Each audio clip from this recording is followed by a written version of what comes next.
أعوذ بالله من الشيطان الرجيم. بسم الله الرحمن الرحيم. Aujourd'hui, on va méditer sur un hadith qui nous a été rapporté du prophète sallallahu alayhi wa sallam.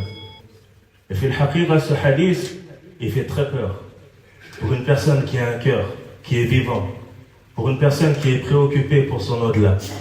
Le prophète sallallahu alayhi wa sallam nous informe dans ce hadith, ce qu'on appelle hadith ul-iftiraq, le hadith de la division. Dans ce hadith, le prophète sallallahu alayhi wa sallam, il nous informe que les chrétiens se sont divisés en 71 sectes, 71 groupes. Que les juifs se sont divisés en 72 sectes et 72 groupes. Et que les membres de sa communauté vont se diviser en 73 groupes et 73 sectes. Kulluha fil nar, ils seront tous au feu, illa wahida, sauf une seule. Hadith, c'était peur. La communauté, elle va se diviser en 73 groupes. Sur ces 73 groupes-là, ils seront tous en enfer, sauf une seule. Maintenant, la question que tu dois te poser maintenant, c'est qui ce groupe qui va être sauvé? Et c'est la question qu'a posée les compagnons. Ils ont dit, wa ma hiya ya Rasulallah? Et qui est ce groupe au messager d'Allah?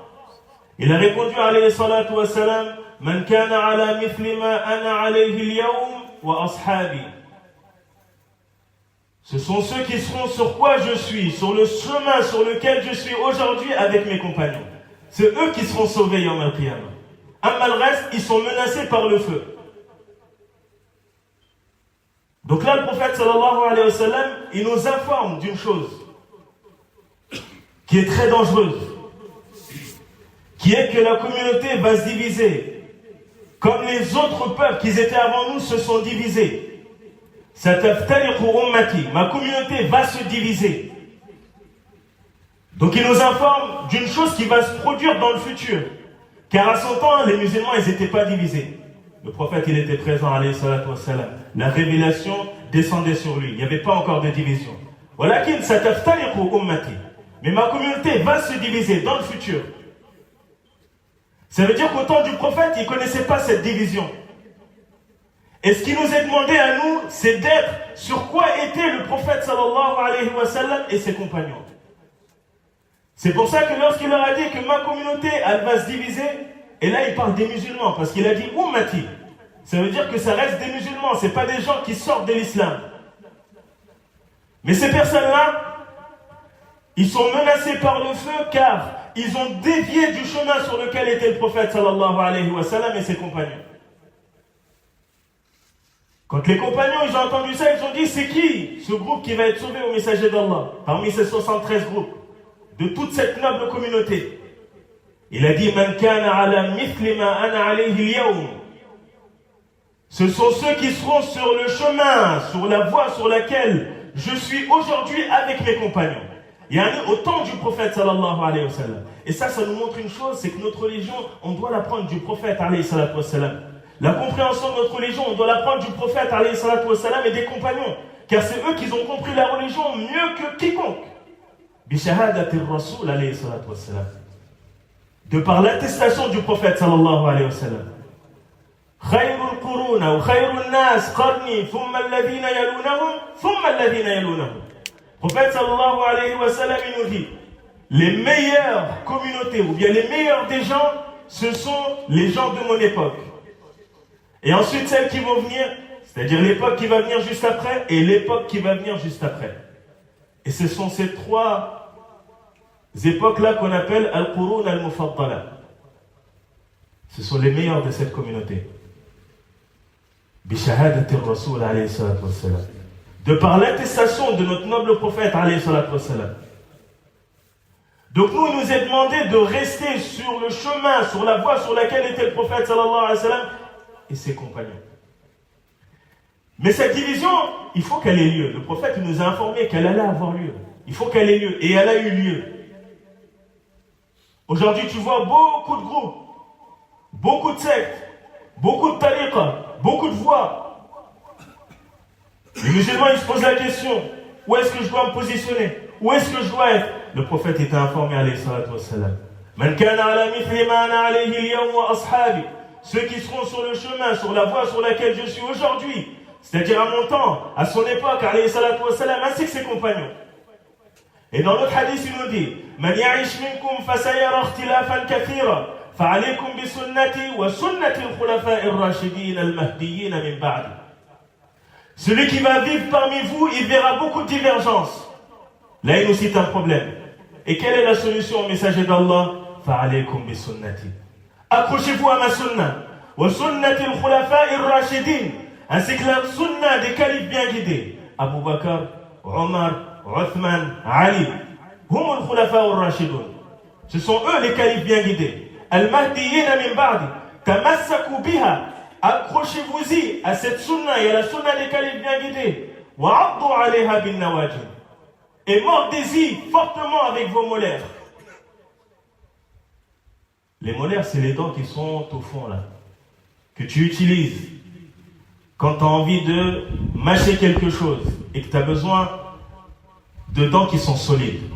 Tu vas mordre cela avec tes molaires. Accroche-toi à la sunna du prophète sallallahu alayhi wa sallam, à la sunna des califes bien guidés, à la sunna des compagnons avec tes molaires. C'est comme si quelqu'un essayait de te l'enlever et que toi non, t'appuies dessus. Tu restes accroché sur cette sunna, sur cette voie sur laquelle était le prophète et ses compagnons, avec tes molaires, et tu ne le lâches pas. Tamassaku biha wa 'addu 'alayha bin nawajid. Et ensuite, il nous met en garde contre quoi? Contre cette cause qui crée cette division. Quelle est cette cause-là?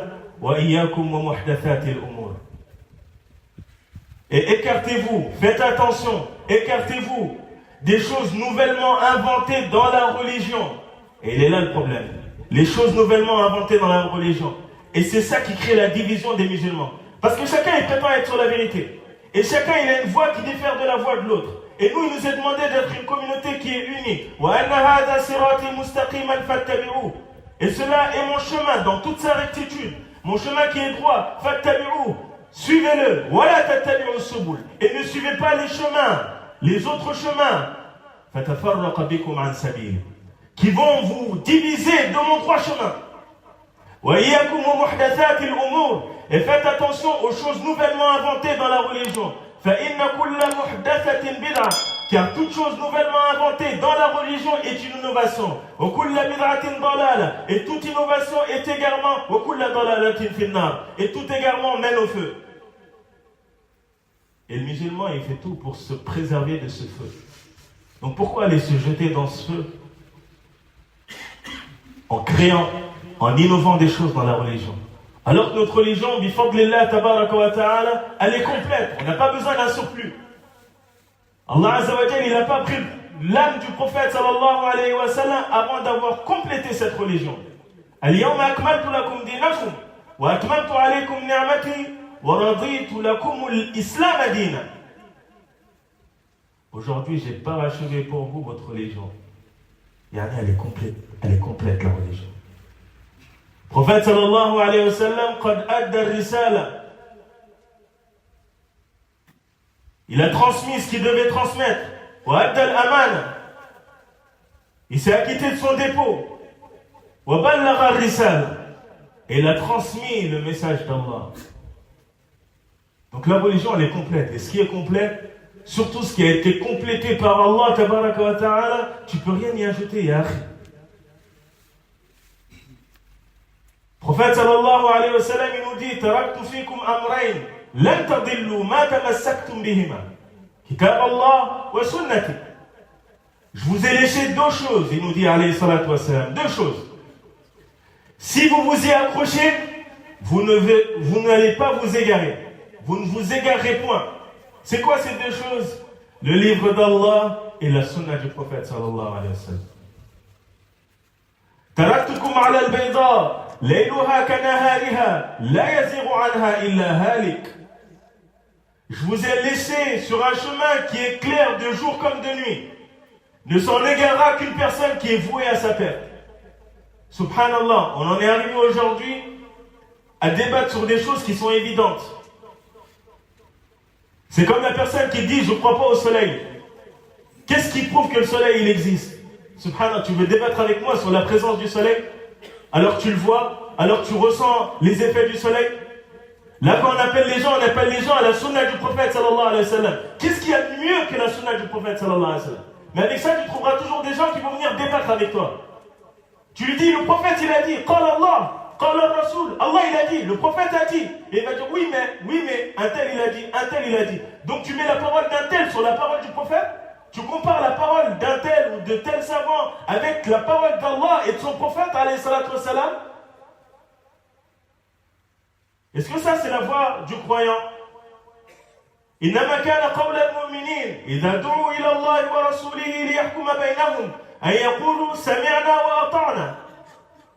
Certes, la parole du croyant lorsqu'il est appelé au jugement d'Allah et de son messager, c'est de dire sami'na wa ata'na. On a entendu et on a obéi. Et c'est comme ça qu'il doit être le musulman. Amma de débattre sur des choses où il n'y a pas lieu à débattre, ça c'est la voie de ceux qu'Allah il a égaré de son chemin. Ceux qui sont voués à la perte.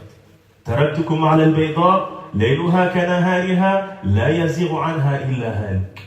Je vous ai laissé sur un chemin qui est clair. La sunna du prophète sallallahu alayhi wa sallam, elle est claire. Le livre d'Allah, il est clair. De jour comme de nuit. Ne s'en égarera qu'une personne qui est vouée à sa perte. Tout comme le livre d'Allah a été préservé par Allah, la sunna du prophète sallallahu alayhi wa sallam a aussi été préservée par Allah subhanahu wa ta'ala. Donc en cas de divergence, on a juste à revenir au livre d'Allah et à la sunna du prophète sallallahu alayhi wa sallam. وَيَتَنَازَعْتُمْ فِي شَيْءٍ فَرُدُّوهُ إِلَى اللَّهِ وَالرَّسُولِ. Et si vous divergez en quoi que ce soit dans la religion, renvoyez cette divergence à Allah et à son prophète. Et au livre d'Allah, au Coran al-Karim et à la sunna du prophète sallallahu alayhi wa sallam. In kuntum tu'minuna billahi wal yawmil akhir. À condition. C'est quoi cette condition? Que vous croyez en Allah et au jour dernier. Donc ça c'est notre voie. C'est la voie qu'Allah Azza wa Jal nous a ordonné de suivre. C'est la voie sur laquelle était le prophète sallallahu alayhi wa sallam ainsi que ses compagnons. Allah il nous dit والسابقون الأولون من المهاجرين والأنصار والذين اتبعوهم بإحسان رضي الله عنهم ورضوا عنه. السابقون الأولون, ceux qui ont devancé, les premiers, parmi les muhajirin et les ansar. Les muhajiroun, ce sont ceux qui ont quitté, les compagnons qui ont quitté Makkah pour faire l'hijra à Médine. Wal ansar, ce sont les habitants de Médine, les auxiliaires, ceux qui ont secouru le prophète alayhi salatu wassalam.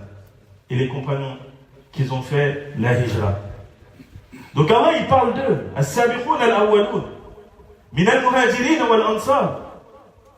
Donc ces premiers qu'ils ont devancé parmi les muhajirin et les ansar, parmi les compagnons du prophète sallallahu alayhi wa sallam, walladhina taba'uhum bi ihsan, ainsi que ceux qui les ont suivis. Qu'ils ont suivi qui? Les compagnons du prophète sallallahu alayhi wa sallam. Bi ihsan, avec bienfaisance. Qui les ont suivis dans le bien. Qui les ont pas suivis dans des erreurs qu'ils auraient pu commettre, car ça reste des êtres humains qui peuvent commettre des erreurs. Walladhina taba'uhum bi ihsan, ainsi que ceux qui les ont suivis, ils ont suivi ces compagnons-là avec bienfaisance. Radiyallahu anhum wa radu an. Allah les a agréés. Et ils ont agréé à Allah. Donc Allah il les a agréés. Il a agréé le chemin sur lequel étaient ces premiers-là, ces compagnons-là. Et il a agréé le chemin sur lequel étaient ceux qui sont venus après eux, à condition qu'ils ont suivi ces premiers-là, bi ihsan, avec bienfaisance. Donc les premiers parmi les compagnons, ils ont été agréés par Allah, sans condition. Ceux qui sont venus après, et qui ont été agréés par Allah, ce sont ceux qui ont suivi ces premiers-là, avec bienfaisance. Donc c'est sur ce chemin-là qu'on se doit d'être. On se doit délaisser toutes ces choses-là qui nous divisent. Toutes ces innovations, elles sont venues, elles nous ont divisés. Chacun est prétend être sur la vérité. Chacun est prétend être sur la voie, qui est la voie qu'Allah nous a ordonnée. Alors que la seule voie qui nous a été demandée de suivre, c'est la voie du prophète sallallahu alayhi wa sallam. Et cette voie-là, on est tous d'accord que c'est la meilleure des voies. Donc pourquoi on ne s'assemble pas tous sur cette voie-là et qu'on délaisse toutes ces choses-là qui nous divisent? On a trouvé quelque chose qui nous unit. Le livre d'Allah et la sunna du prophète sallallahu alayhi wa sallam, selon la compréhension qu'avaient nos pieux prédécesseurs de ce livre et de cette sunna. Celui qui cherche la réussite, c'est ce chemin qu'il doit suivre. وَمَنْ يُشَاقِقِ الرَّسُولِ من بعد ما تبين له الهدى ويتبع غير سبيل المؤمنين نوله ما تولى ونصله جهنم وساءت مصيرا. Celui qui fait opposition au messager d'Allah, à la voix du prophète sallallahu alayhi wa sallam. ومن يشاقق الرسول من بعد ما تبين له الهدى, après que le droit chemin lui a été éclairci. Donc là, ça te montre une chose. Une personne, elle peut être dans l'égarement sans le savoir. Tu as grandi dans un environnement, c'était un environnement où ils ne connaissaient pas la sunna. Un environnement où il y avait beaucoup d'égarements, beaucoup d'innovations. Tu ne connaissais pas. Allah, il ne va pas te châtier par rapport à ça. Mais lorsque la vérité t'est apparue, tu as entendu Qala Allah, Qala Rasul, alayhi salatu wassalam. Tu as vu la vérité de tes yeux, tu l'as entendu. Après ça, tu n'as pas voulu suivre le vrai chemin. Tu n'as pas voulu suivre la vérité. وَمَنْ يُشَاقِقِ الرَّسُولِ مِنْ بَعْدِ مَا تَبَيَّنَ لَهُ الْهُدَى وَيَتَّبِعْ غَيْرَ سَبِيلِ الْمُؤْمِنِينَ. Donc celui qui fait opposition au prophète sallallahu alayhi wa sallam, il prend une autre voie que la voie sur laquelle était le prophète sallallahu alayhi wa sallam. Après que la vérité, que la voie droite lui a été éclaircie, et qui suit une autre voie que la voie des croyants, des compagnons, en premier lieu, وَيَتَّبِعْ غَيْرَ سَبِيلِ الْمُؤْمِنِينَ نُوَلِّهِ مَا تَوَلَّى وَنُصْلِهِ جَهَنَّمَ وَسَاءَتْ مَصِيرًا. On le laisse sur le chemin qu'il a choisi. Il a choisi lui-même le chemin de l'égarement, car la vérité lui est apparue et il l'a refusé. نُوَلِّهِ مَا تَوَلَّى. Et ensuite Allah il dit, et on le jettera en enfer. وَسَاءَتْ مَصِيرًا. Et quelle mauvaise destination. Les frères, il faut qu'on se remette en question. La vérité, elle est claire. Comme il a été dit, al-haqqu ablaj wal-batilu lajlaj. Yani al-haqqu wadih wal-batilu ghamid. La vérité, elle est claire. Tandis que le faux, il n'est pas clair. Cette vérité, elle nous vient d'Allah. Il ne peut pas nous donner quelque chose qui est ambigu, quelque chose qui n'est pas clair. C'est pas possible. Mais il faut qu'on recherche la vérité dans nos cœurs. Et celui qui est sincère et qui recherche la vérité, Allah il le guide vers la vérité, sans aucun doute. Mais celui qui fait preuve d'orgueil, la vérité elle lui apparaît, il ne veut pas l'accepter. Soit parce qu'il voit qu'il est meilleur que la personne qui lui a apporté cette vérité, il voit qu'il est plus grand que cette personne-là, donc il ne veut pas accepter sa vérité. Il voit qu'il est de telle et telle ethnie ou telle et telle origine, il ne peut pas accepter la vérité d'une personne qui vient de telle ou telle origine ou telle et telle ethnie, il ne veut pas accepter la vérité. Là, il a ouvert une porte vers l'égarement. Là, Allah, il va le laisser sur cet égarement-là. Jusqu'à ce qu'il revienne vers la vérité. Il va le laisser sur cette porte d'égarement-là, et s'il ne se repent pas et il ne revient pas à la vérité, il va mourir sur cet égarement-là. Et il finira au feu. Qu'Allah Azza wa Jal nous en préserve. Donc la vérité, elle est claire, les frères. Elle est claire pour la personne qui recherche la vérité. Amma pour la personne qui a de l'orgueil dans son cœur, qui ne veut pas accepter la vérité pour cette personne-là, elle ne sera pas claire. Ben, c'est l'égarement qui sera clair pour lui. Et tu ne peux rien faire pour lui. Il n'y a que lui-même qui peut sauver sa propre personne. Avec l'aide d'Allah. Mais pour ça, il faut qu'il soit sincère et qu'il recherche la vérité. Qu'Allah subhanahu wa ta'ala nous accorde d'être sur un droit chemin et nous fasse vivre sur ce droit chemin-là sur lequel était le prophète sallallahu alayhi wa sallam ainsi que ses compagnons. Qu'Allah nous préserve sur le droit chemin et nous fasse mourir sur ce droit chemin, sur le livre d'Allah et la sunna du prophète sallallahu alayhi wa sallam.